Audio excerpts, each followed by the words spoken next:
Welcome to Sakshi TV's special immigration show with attorney Ms. Sheela Murthy from Murthy Law Firm. Please note that the Sakshi TV now has 3 immigration shows every week. On Tuesday at 3 p.m. EST with attorney Ms. Sheela Murthy, Wednesday at 5:30 p.m. EST with attorney Prashanthi Reddy in English, and on Friday at 6 p.m. EST with Bhanu Ilindra. Please tune in to ask your questions. If you are an immigration attorney and would like to join our special shows, please email us at usa@sakshi.com or call 866-725-7441. Before we begin the show, please note that the information provided on this show is not a legal advice and is for general informational purposes only. Sakshi TV or its agents will not be responsible for use of information. If you need specific legal advice, please contact the attorney directly. Ms. Murthy needs no introduction, but if you need consultation, please log on to murthy.com. For contact information, Sakshi TV. From the beginning, Murthy.com has put a wealth of information and online tools in the hands of immigrant community and for the benefit of US employers. The Murthy.com site provides you with the latest and cutting-edge information on immigration law and policies, explained in terms you don't have to be a lawyer to understand. So, hello Ms. Murthy, how are you doing? Hi, good afternoon. Good to see you again. How are you doing? And welcome to our audience. Very well, thank you. Nice to see you too. So, Ms. Murthy, can you please update us with the visa bulletin? Yes, I know this is a hot topic for most of you whose lives are going to be obviously impacted by this. As you saw, the visa bulletin finally was just released with the confirmation that we can use dates of filing instead of final action dates for all employment-based categories for October, which is again at the start of the fiscal year. As most of you may know, October of each year is the start of the Department of Homeland Security / US Citizenship and Immigration Services fiscal year starting. So a lot of unused visa numbers are then available and released. And generally in October of each year, we find that the USCIS allows the date of filing instead of the final action dates, which allows people to file, which many of you will remember from a year ago, the panic and the crisis and the thousands of cases that had to be filed within a few weeks, because many of you downgraded your case because EB3 was far ahead, had moved compared to EB2. Guess what? This time, EB2 India, for the date of filing, has moved to July 8th of 2012, which is still behind the EB3 India, which has a date of filing of January the 8th of 2014.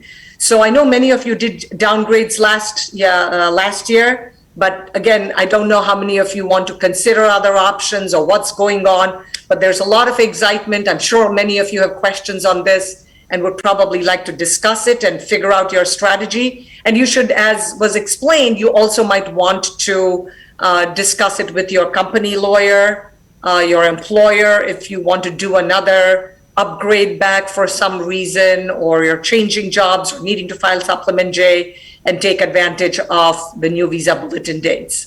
With that, I send it back right to you for opening us up for questions. Thank you, Ms. Murthy. I already have a caller waiting. Mr. Pawan, thank you for calling. You can directly ask Ms. Murthy a question. Yeah, hi Murthy. This is Pawan from Telugu.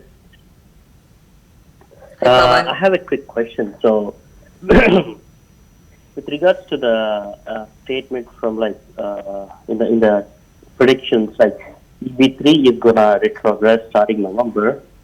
So, how far do you expect to retrogress? I mean, my date is like December 2012. I'm kind of conflicting between the downgrade because it's current in EB3 versus EB2, because the statement is like the predictions will be like that EB3 India going to retrogress starting immediate November. So can you give us some like your thoughts? Yeah. So if you read Pavan, if you read the visa bulletin, you will see that the Charlie Oppenheim, who gives his talks and who also has something on YouTube, he shares his updates, and sometimes even a week or two later after the numbers are released, he will give additional updates.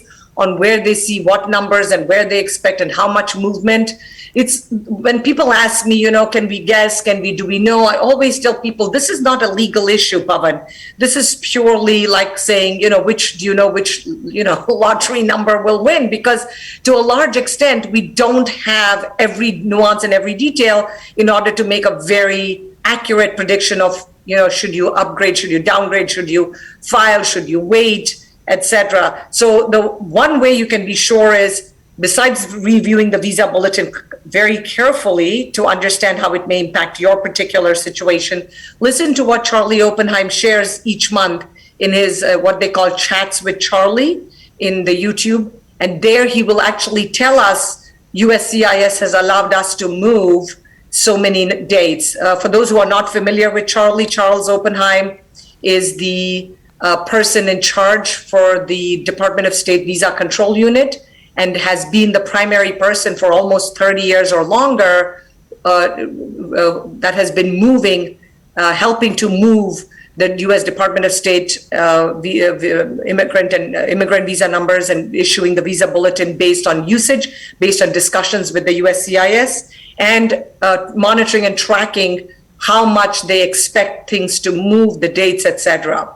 So we don't have an exact date, and I don't think that Charlie would give it, at least right now. Maybe he'll see how many people are filing cases and then make a decision on what date it will be. But they have given us a suggestion and a hint that the retrogression of the EB3 date in November is very possible because of the number of EB3 cases that they believe have been filed over the past 1 year.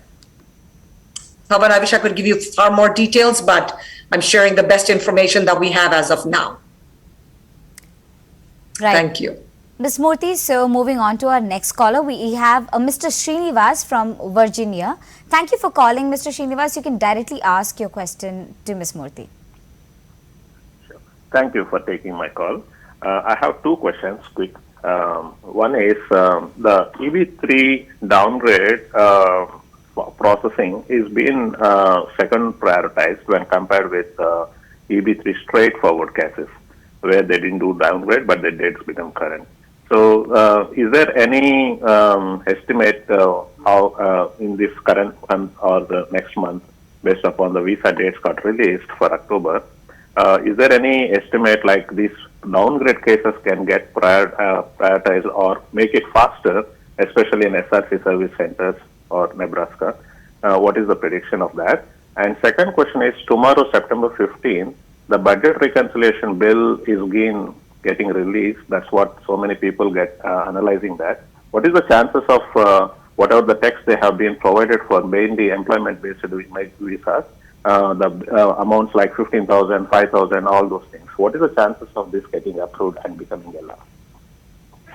So Srini, again, it's a little bit like what I say, right?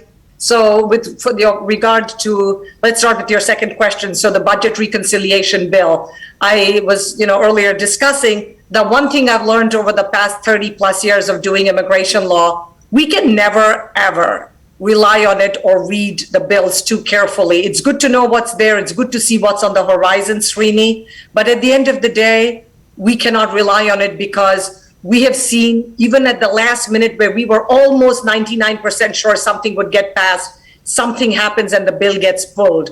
So, what could happen?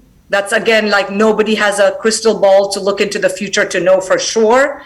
A lot of the provisions clearly on, making it easier for children to, adjust, because I know they've been hearing a lot of complaints from people saying that their children who came to the United States when they were 3 years or 5 years old are now in college and still they are considered F1 students, so they're not eligible for a lot of the scholarships and they are not eligible for all of these wonderful benefits, like federal financial aid packages, etc., even though they're pretty much grew up in, for most of their life in the United States.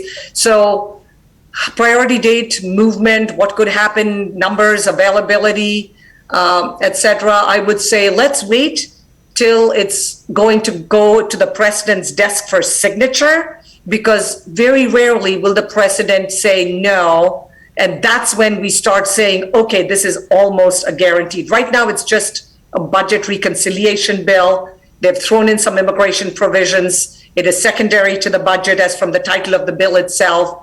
And I would just be patient if you can, just for a little bit to see how things progress. With regard to the priority date movement, there is no priority given whether it's a downgrade case or a straight case. As far as we know, different service centers have different processing times, Srini, and they have just taken the cases as they have come. On the one hand, you might say, well, EB2 should be, the downgrade cases to EB3 should go faster because they've already approved the EB2 before. But then people who are only doing their first case in EB3 are thinking, why is somebody who has already got another approval getting ahead of me? So I don't believe they're prioritizing one over the other. I think that they are trying to move the cases. I know there's a huge backlog with USCIS because of what started under the Trump administration, purposefully trying to delay cases so that people wouldn't get the green card faster. And so I think USCIS got used to a much slower pace of approving, issuing a lot of RFEs and denials. And so a lot of our time, effort, energy, and filing fees were used up for wrong reasons. So how long it'll take? It'll be the normal processing time under the Nebraska Service Center processing time for I-140s. And we are starting to see approvals now over the past few months, depending on the service center. And if it's processed and if your date is current, and if you've given your medical, and I know you're aware of the new medical requirement that's going to start from October 1st, if your case is not approved before September 30th under the 2021 fiscal year, but goes starting from October 1st in 2 weeks into the fiscal year 2022, then you would need to update your medicals. Everybody has to, with the I-6 proof that you have taken the COVID-19 vaccinations, which have to be provided most likely to the civil surgeon. We don't know if they'll make people who are doing, if you've already filed it according to the prior law, it may probably not apply to you. It may only apply for cases filed after October 1st, which is what we believe should happen. But I know that the Biden administration is very determined to increase and make mandatory COVID-19 vaccinations, and they feel that immigrants are an easy target for them to mandate this. Hope this was helpful, Srini, even though you didn't get all the answers, not because I don't know it, because nobody in the world knows all these answers to the questions you're raising. Thank you. Right. As long as we're talking about processing times, I have a question. Do all the green cards, the employment-based category green cards, have a similar minimum or maximum processing time? So there is a supposed, according to USCIS, there is a target of what they are supposed to do. In an ideal world, I remember Congress discussing this years and years ago, saying it should be no application or petition should take more than 6 months. Well, as we well know, that is not obviously happening, whether it's easy, simple things like EADs and AP or the combo card or anything for that matter, even H-1Bs, I-140s, PERMs, 485s, nothing is happening within 6 months, as is the average targeted time, without paying for the premium processing that was required by Congress when they said that seems like a reasonable amount of time.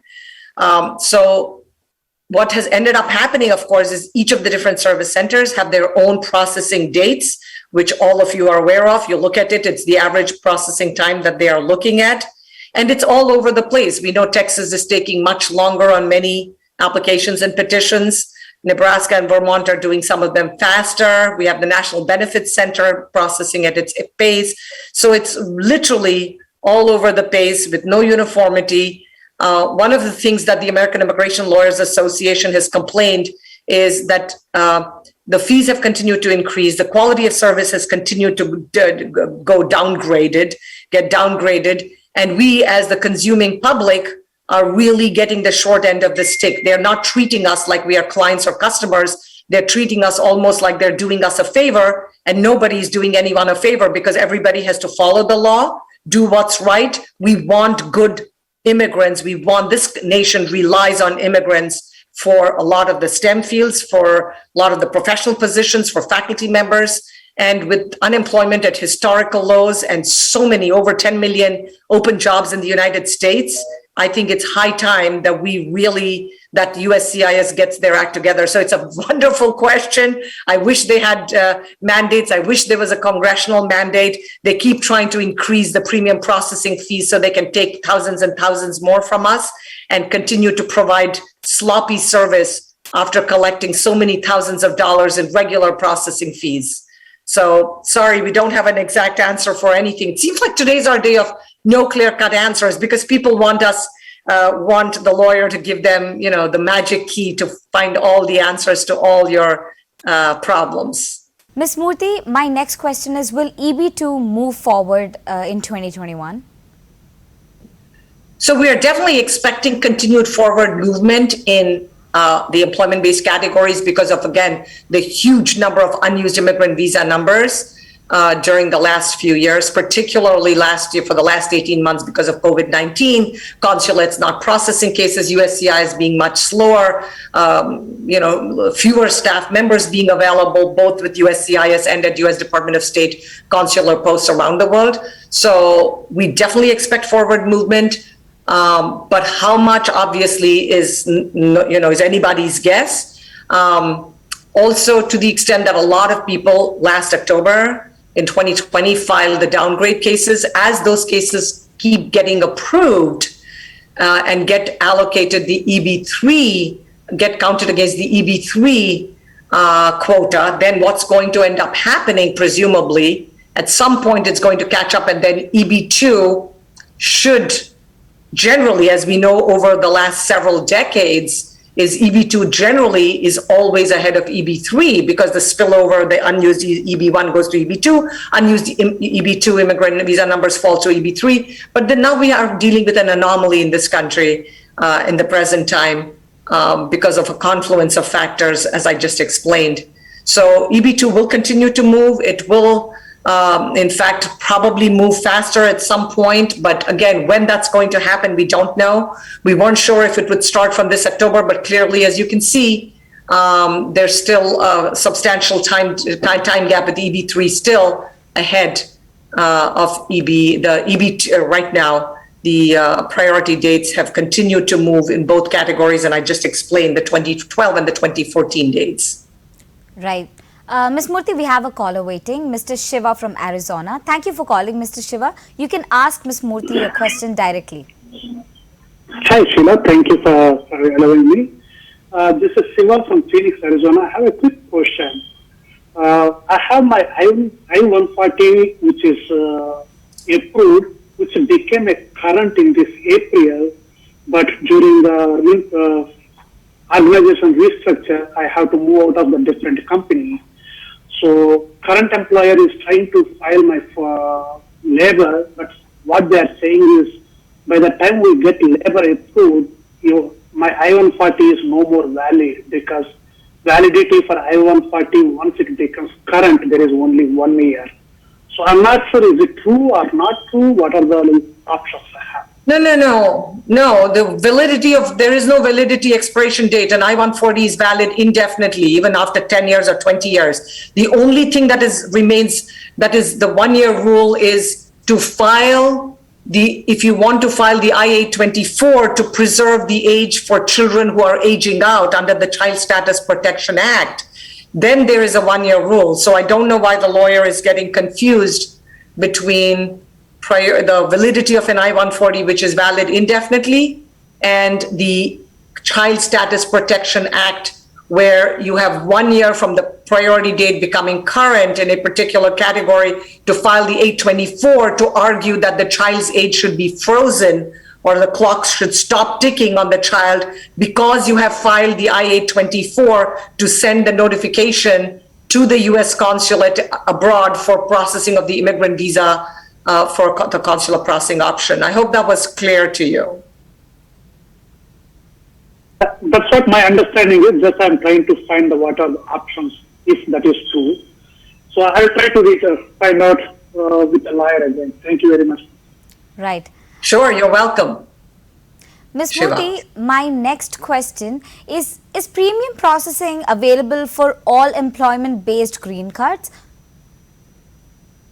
Premium processing is available, well, it varies from time to time. So sometimes when the USCIS, especially during like the cap season, they will stop premium processing of cases because they cannot handle the workload, because they're already busy with the huge volume that they're dealing, and they cannot promise a 2-week turnaround. It used to be 2 weeks, and then it became 15 working days. And now they just use that time very often to issue RFEs for people. So they are continuously expanding the number of kinds of cases, including by the law that was passed or signed last year, almost a year ago, last October, for which the USCIS has not yet issued or implementing regulations on how they're going to implement the premium processing to occur for H4 EADs and certain other classifications eligible under the law for expedited processing and approvals. So it's not every single case. And over the years, they have said national interest waivers we probably can't do. Sometimes they say EB1C for multinational executives. Managers were not willing to do it. They'll do it for the EB1A and Bs. They've been allowing premium processing for EB2 and EB3 employment-based cases. So it varies, but in general, many of them are eligible for it, but not all. Right. Ms. Murthy, we have a caller waiting, Ms. Shravani from India.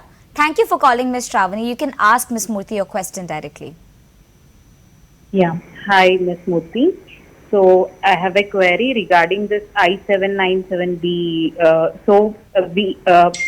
H-1B got certificated in 2016 and it was approved and we received the I-797B. But unfortunately, we were unable to travel and our visa, we never went for the stamping. So is it valid? Is our visa still valid? That I-797B is valid, and if any employer is going to sponsor us, can we go and apply as in the exempt category, or do we need to go for the lottery again? Shravani, it's a great question. There's been a lot of discussion and debate because it's quite a nuanced topic. So the way the law is written is that either you need H-1B status, which means you are in the United States, your status changed from, let's say, H-4 to H-1 or F-1 student to H-1B. So you were effective on H-1 even for 1 day, that's enough, then you're counted against the cap. Or you should have received an H-1B visa stamp in your passport. Now, that's the technical rule and that's how the law is written, right? However, we have seen that there is no way the USCIS knows if a person even on the last fiscal day of the year, will go and apply for a visa or has applied for a visa stamp in the passport. And so sometimes we have found USCIS pushing back and saying, well, this person is now subject to the H-1B quota and needs to try again. And sometimes we have seen that USCIS will actually accept the case and allow the new petition to be filed based on the prior petition having been approved for the person and not giving the person a hard time about not being counted against the quota. We have seen it both ways. So you have to tell any potential new employer if they're filing an H-1 that it could work, but there is some risk because sometimes we have seen RFEs and pushback from the USCIS saying, no, sorry, you are not counted against the fiscal quota. We know to the best of our knowledge and understanding, this is an area that actually the American Immigration Lawyers Association had even sued the USCIS to get them to release how they are allocating numbers, how they're putting back unused numbers, but they have refused and not given that information with great clarity. And I remember even when we were having discussions with senior government officials over the several years, they themselves said that it is, it's very difficult to monitor it because it's literally, thousands and thousands of cases that come in and are revoked and are canceled or are, processed, etc. So as long as you understand that there's potential that it could work and also know that there's a risk, Shravani, that it may not work, and inform that to a potential employer filing a new H-1 petition for you. Now, what could be even more helpful would be if that same employer that did the first petition now says, I'm willing to do an extension. That may be a much cleaner and safer case, but even that's not 100% guarantee, Shravani. Thank you. Right. Ms. Murthy, getting back to premium processing, I have a question. I mean, does premium processing increase your chances of approval? Yeah, that's what we used to think in the beginning. But actually, we saw that it was the exact opposite. In fact, we found that because premium processing has to be given to to a supervisor for making a decision, we end up seeing more RFEs and more detailed questions, sometimes on premium processing cases. And when USCIS is very busy, they use it as an excuse to issue an RFE because they have to give us something within 15 days rather than trying to approve the case and make a decision on the case. So, though I remember one year when we were talking about it, we thought that the number of selections of people who had filed under the premium processing program for H-1B quota or cap cases seemed to be a little bit higher than cases that were not premium processed. It's not obviously an official USCIS position because that would violate the law and the policy and the regulations. But we certainly noticed a trend in that direction. So you may get selected for the H-1 lottery, for example, prior to the new pre-registration system. But at the end of the day, we do not believe that filing under premium increases the chances for an approval. Wish it was that way, but unfortunately it's not that way, because then it would mean you pay to play, which would again be a violation of USCIS policy and Department of Homeland Security regulations, and treating clients equally as valued clients or customers of the agency. True that. So everybody is equal before the law. Right. So, Ms. Murthy, could you please give us your golden immigration message to all of the viewers that are watching this show? Oh my God, it's a wonderful question. Every time you say, I'm like, you just started it from last week. I'm like, oh my God. So again, whether the the priority dates move to cover you and to allow you and your family to file the 485s, or you're torn between what to do, don't do anything in a rush. Always be slow, methodical, thoughtful. Do your research. Each of you that is listening today is highly intelligent, educated, smart.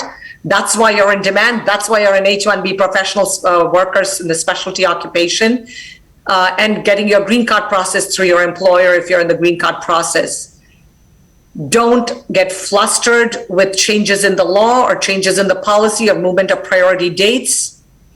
As I said, do your research, be slow, be thoughtful, discuss it with your company attorney who is helping you, or your personal attorney, discuss it with your family members.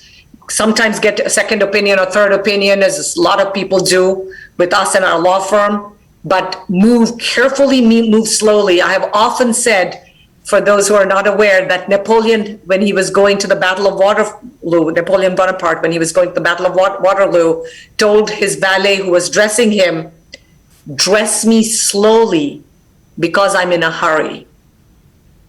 What does that mean?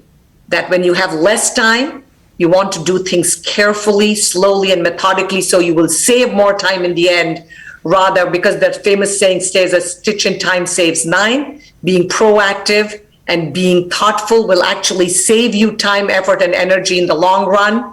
I wish each of you continued success with your immigration journey. Please feel free to take advantage of all the free services that we offer through Murthy.com, Murthy Bulletin, Murthy Chat, Murthy Forum. We literally spend thousands of dollars each week in attorney time to help people like each of you. So feel free to take advantage of those services. And we look forward to continuing to help you, support you through Sakshi TV, through Murthy.com, and through your own talent and your own wisdom by being calm, thoughtful, clever, and careful in doing your own research. Stay safe, stay well, and have a wonderful fall. Thank you so much for this opportunity. Bye-bye. Thank you so much, Ms. Murthy, for all the wonderful words and for the information and cutting-edge latest insights that you give us always. It was a privilege hosting you. I hope you have a good day. You're watching Sakshi TV with me, Torni Makana. Thank you.